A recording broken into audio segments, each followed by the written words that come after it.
and today I'm gonna tell you about how to implant good thoughts in your brain.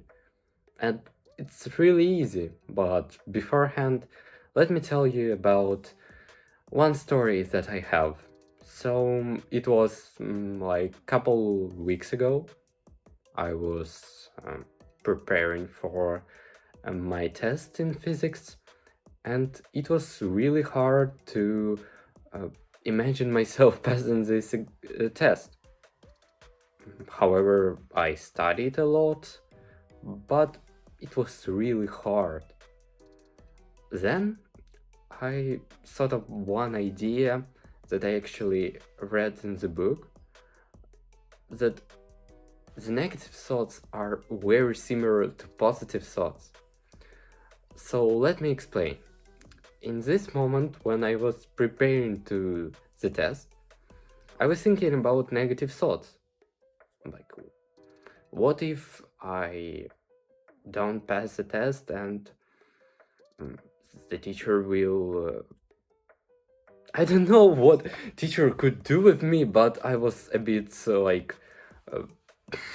anxious at this moment.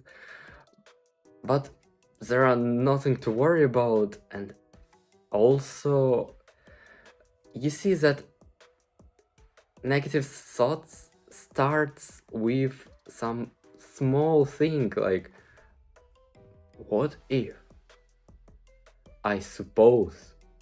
So there is a small rule for this. To implant a negative or positive thought, you need the same formula. First is I suppose. So there is a very small probability that this could happen.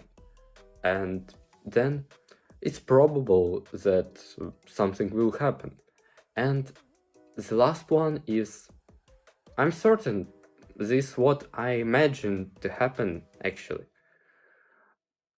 So when you get this negative thoughts, for example, of you not passing an exam, it first starts with like suppose, then probability, high probability, and then it's like an image in your brain. And the images in your brain are actually not different from actual reality, and your brain perceives this reality and acts in the same way.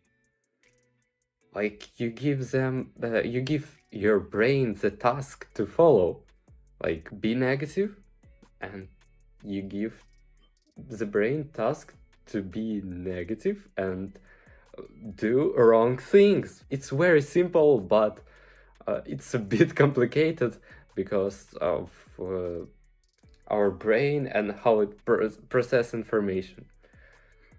So I hope this formula will help you, and because to just imagine yourself passing an exam in stressful situation, it will be almost impossible because you're too stressed, too anxious. But you could imagine, like not imagine, suppose that you will pass an exam. Then slowly move to probability, and then to the last part. Hope this was helpful. Goodbye. Be mindful.